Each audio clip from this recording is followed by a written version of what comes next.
Hey guys, Dave here. Welcome to Centurion's Review, the punk rock band of wargame review institutions. This is 5 Parsecs from Home, the 3rd edition. It's a solo adventure wargaming. Essentially, it's a solo miniatures game that has role-playing elements to it. It's made by Modifius, if I'm pronouncing that correctly. So it just gives an introduction to the game here.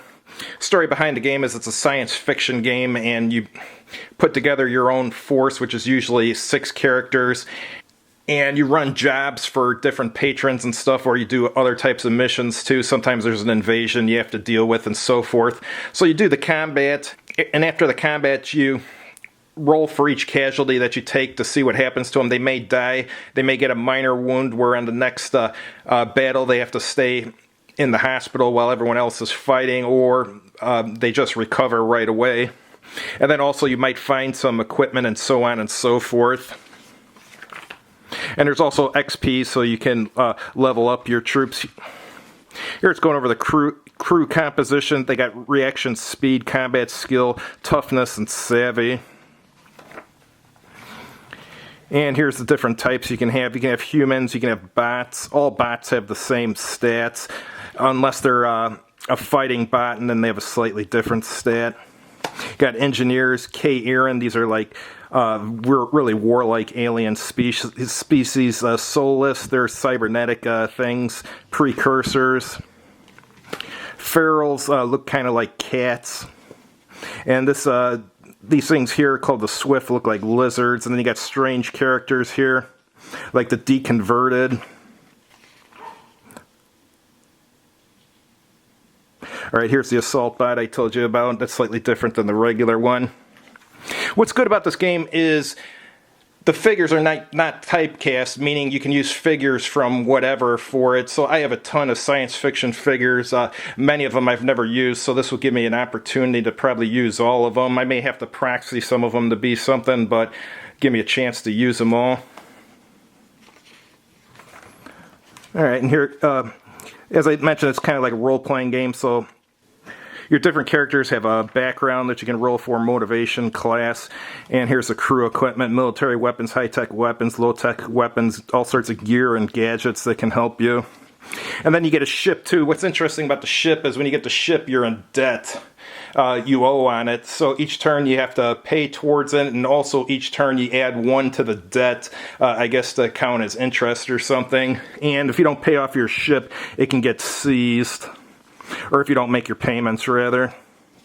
So I've only played this twice, but both times I've made sure I put a significant payment towards the ship, so it eventually gets paid off and I don't have to deal with that anymore. But your ship can also be, I think, destroyed in certain circumstances or damaged where you have to repair it and stuff too. Here's a crew table. Let's see what else we have here.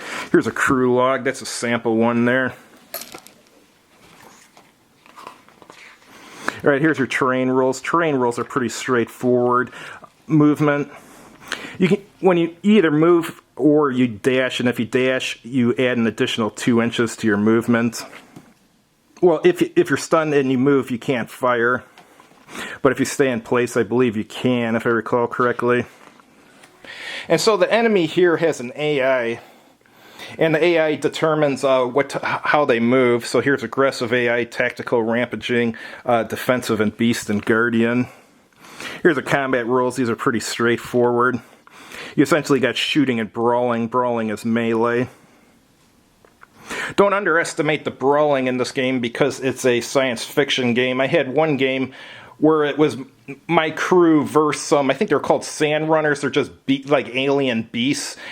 And their only attack they had was a brawling attack, so I figured, I'll shoot them all down before they even come into contact. Well, I shot a few down, and then as soon as one came into contact, they ended up making 3 of my crew casualties before I finally killed them all, so don't underestimate the brawling in this. And you can aim shots if you want to, too. Alright, here's different weapons.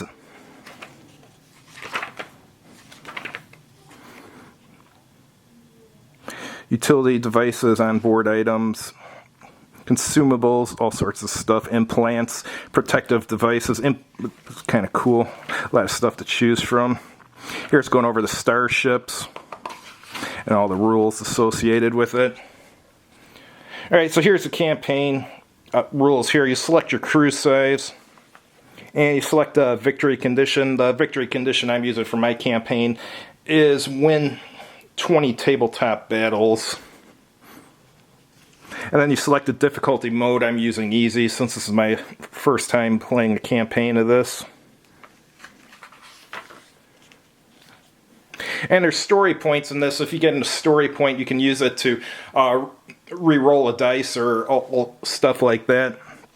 Here's a campaign turn. You flee invasion if applicable. Decide whether to travel. Starship travel event if applicable. New world arrival steps. And then the world phase where you upkeep and do ship repairs, assign and resolve crew tasks, determine job offers, assign equipment, resolve any rumors, and choose your battle. And then after the battle, you'll resolve rival status to see if the people you just fought become your rivals. Resolve a patron status. And you determine quest progress. If you're running a quest, you get paid, and then you look for battlefield finds and check for an invasion. And then gather loot.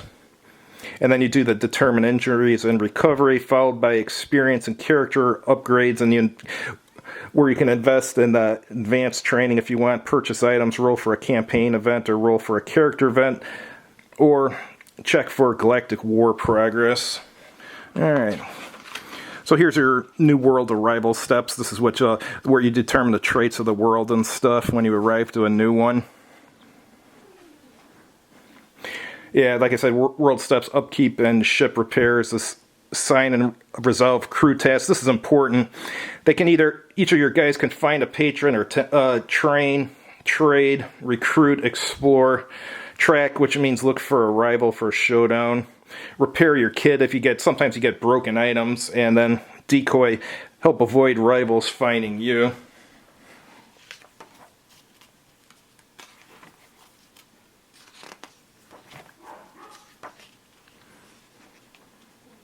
Alright, here's your patron table when you're rolling for one. And then you'll roll for the danger pay to see how much additional money you get if you win whatever battle you're in next. And then there's rumors in this too.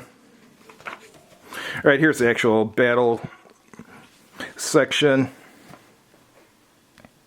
You determine deployment conditions, determine the objective. Objective could be move through, deliver, access, patrol, or fight off someone. And here it describes these missions here. And here's a AI type for your enemy once you roll to determine who they are. Alright, here's the different types of enemy. Here's the criminal elements, and you roll on that table to see which one you get. Hired muscle, interested parties,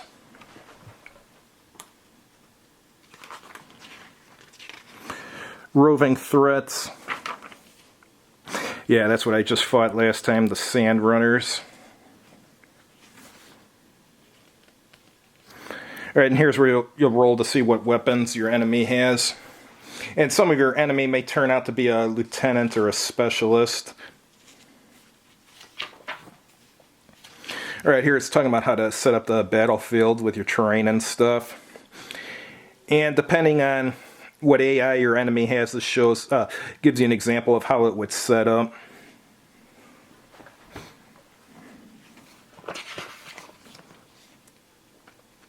Alright.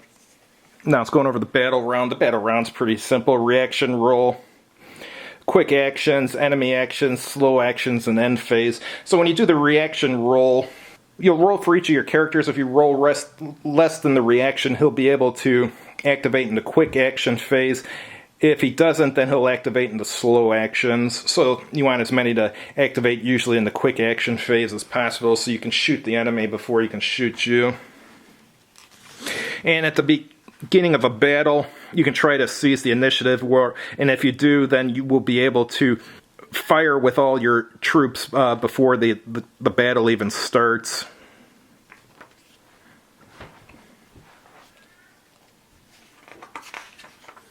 Alright, here's some of the battle events.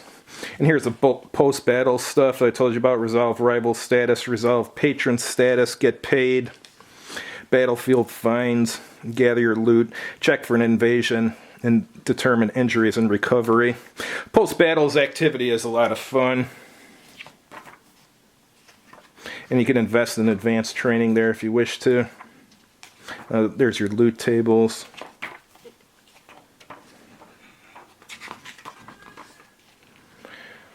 Alright, here it's just talking more about the fluff, the background to the science fiction universe. And I think it's got some, yeah, it's got some appendices here. But what do I think of this game? Well, like I said, I've only played 2 battles so far. I'll compare it to my homebrew science fiction rules, which I've been using forever. I've never published them or anything. The combat rules for this are almost as good as my homebrew science fiction rules, but the thing that makes this game a lot of fun is the role-playing element to it, and the fact that after a battle you can pick up loot and all sorts of stuff. Having to save enough money to make sure you can pay your ship loan and all that type of stuff is what makes this really interesting. Normally if you play a solitaire war game, you just have that battle aspect. This adds a role-playing aspect to it, which I like. So essentially, if you're going to play this, like one night, you'll probably create your character crew. Next day, fight the battle, and then do your post-battle stuff, get all your rewards and stuff. And then you get your crew ready for another battle, and then the day after that, fight again. So the battles are quick in this. They're less than an hour, at least the 2 that I did. And it's about a half hour to prepare for a battle, and it takes about 20 minutes to do the post-battle. But those parts are quite a bit of fun, so I definitely recommend this. I think I paid $25 for this, brand new. Some guy had it on sale or something. I forget what the retail is. I think the retail is like $30 or $35, but it's worth it. If you got science fiction miniatures you haven't had a chance to use yet, definitely get this because it's solo, so you can play it anytime. Have a good evening.